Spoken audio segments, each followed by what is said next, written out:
What's up? How's everybody doing? So this is going to be what you are attracting out of the changes that we've all been enduring. Some of you are trying to attract love into your lives, if you are trying to attract abundance. I want to talk about the law of attraction. It's funny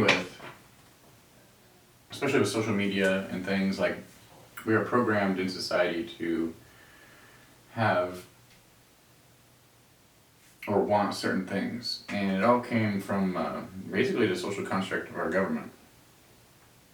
It really detaches you from what love really is, and self-love and self-care, and it gives you an illusion of what you need to think you need to accomplish. Especially, it'll make you feel like crap if, say, you don't have a house or a six-figure income, and you look at all these people online, even people you know, and they might have something that you're not achieving at the moment, and you will sit there and internalize that as like you were doing something wrong, which you're not.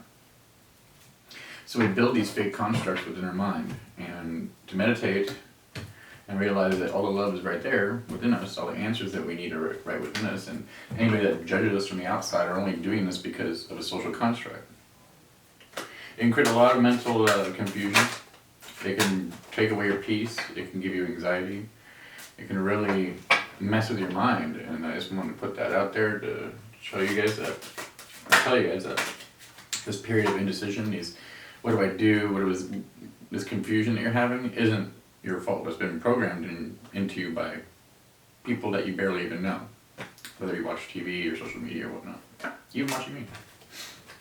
You might think I have it all together, but I don't know it. And nobody does. I mean, that's the whole beauty of life, in the sense that life is supposed to be experienced, not attained, right? We already have it. We don't need to like push or, I mean, we can always have goals. We have to work, we have to pay bills and all that stuff. But, Queen of Pentacles. But I think that going above and beyond to try to get to a certain milestone is kind of like self-defeating in a way, when we can find peace and happiness in every single moment and embrace that and bring in the things that we really, really want. Now, you guys are going back what do I invest in? There's a lot of confusion about what am I invest in. I see there's a loss that you took, some type of ending, and you're really in conflict with the way you're viewing your manifestations, because they're not coming to fruition. And I see that you're getting lots of advice through outside sources that are kind of making you deter from your path. You might be self-medicating, but the answers you need are within. And I know you're going to say, oh, well, that means meditate. Give yourself the opportunity to fail. Give yourself the opportunity to apologize to yourself, to forgive yourself. You could be basing a lot of things on past things of your past that are allowing you to have this indecision because of past experiences, but that shit's gone. You only have it right now. Ooh. And it's a lot about the unknown. But you don't know how much time you have. We could die tomorrow. And the Buddhist proverb is like, reflect on death, because we never know if we're going to wake up in the morning. So do everything you can do now today to make yourself a better person, in order to, and say you live to your 98, you're going to carry that energy and beautiful things will happen to you.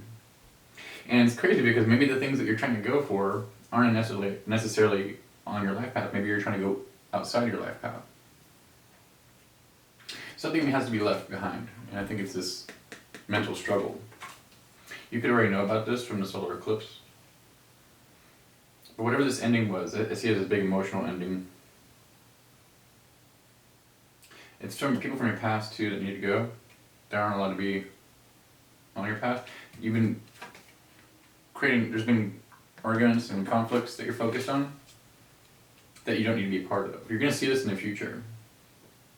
And if you realize that people have their own demons, their own shit, and their own societal programming. You can get out of that rat race and get off that hamster wheel by saying, you know what? It's a fucking game. Like, it's a joke. It's a joke. What we're programmed to believe.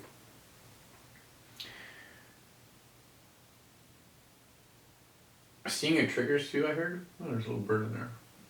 Seeing your triggers too, and how society's programming these triggers into you, because we get triggered by, oh well, you didn't do this, or I'm getting triggered because I can't get to this goal, or I'm getting triggered because you're not reciprocating the energy that I'm giving to you, because you watch a love movie, say, and it's all like white picket fence and all this shit, and this is the idea that you're supposed to have, but it's not realistic.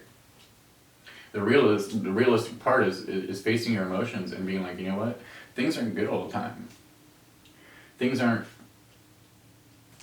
gonna be good all the time, but if I can make the best of them today, the things that are in the future that would be maybe even worse, we don't know, are gonna be a lot more easier to deal with, because you're gonna have the wisdom. So I see somebody that's like really taking their time. Maybe they've been told to take their time. Maybe they need to take their time with this gift that Spirit's trying to give you of abundance. This gift of abundance is emotional clarity and emotional well-being in facing the fact that you can't just change life. Life is happening whether we like it or not. You can't force things. And it has to deal with like how you're listening to your emotions and how you're reacting to them. Maybe something hurts you, so you go out of your way to do something to somebody. I mean, I had a pretty rough past, and I remember I'd do things out of spite because I felt though I was justifying their actions, so I was able to do that to them. But like, essentially, that's just it's their own pain, their own unhealed version of their shadow that they're projecting out onto you. So like, you can meet that with compassion instead. Now, if you're in a mental game with yourself, these emotional triggers are meant to be met with compassion and understanding that we're not perfect either. So like, how can we judge anybody else? But if you, and what I'm trying to say, when you reflect on into that to your inner self, you kind of look at your own emotions, and you'll be able to see that, oh, I don't have to react to this feeling of pain that someone did to me, or this feeling of self-doubt, or these memories of the past that haunt me, or you, or whatever. You don't have to react to them, but it gives you anxiety because we feel like we're not living up to the standards in which society's programmed us, and it's a fucking illusion. It's a fucking illusion. Once you can break free from this, you're gonna see that the things that you're working on in your life will come a lot easier. You'll have more joy in doing them. You won't be trying to get to the next step, the next phase.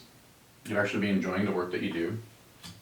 The interactions and people that you'll come across, maybe even the conflicts and things, you'll meet, if you meet them with compassion and you realize that these people are just as damaged as anybody else, by the societal programming, you'll see it as a joke, and you can just meet them with compassion and be like, you know what, I see what's going on here.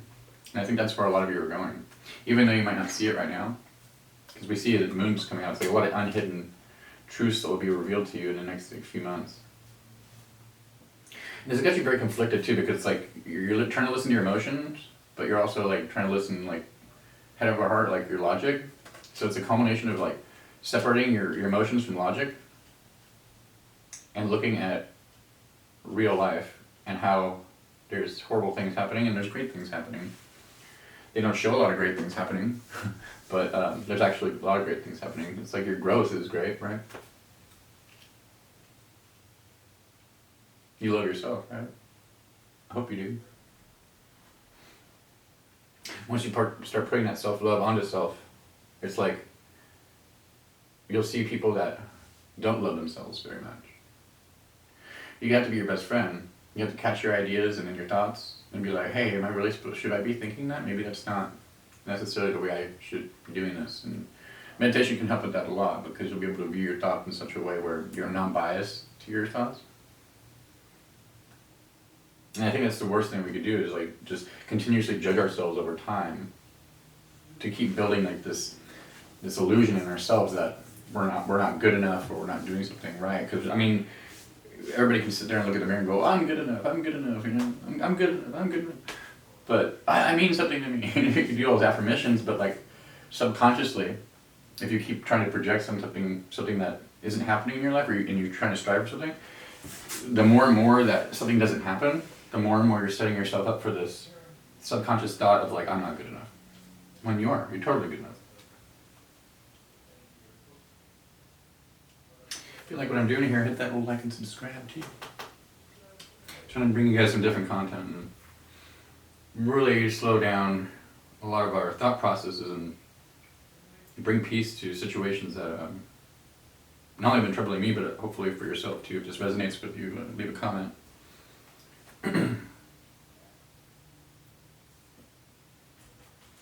I see somebody's like on the edge of a breakthrough too.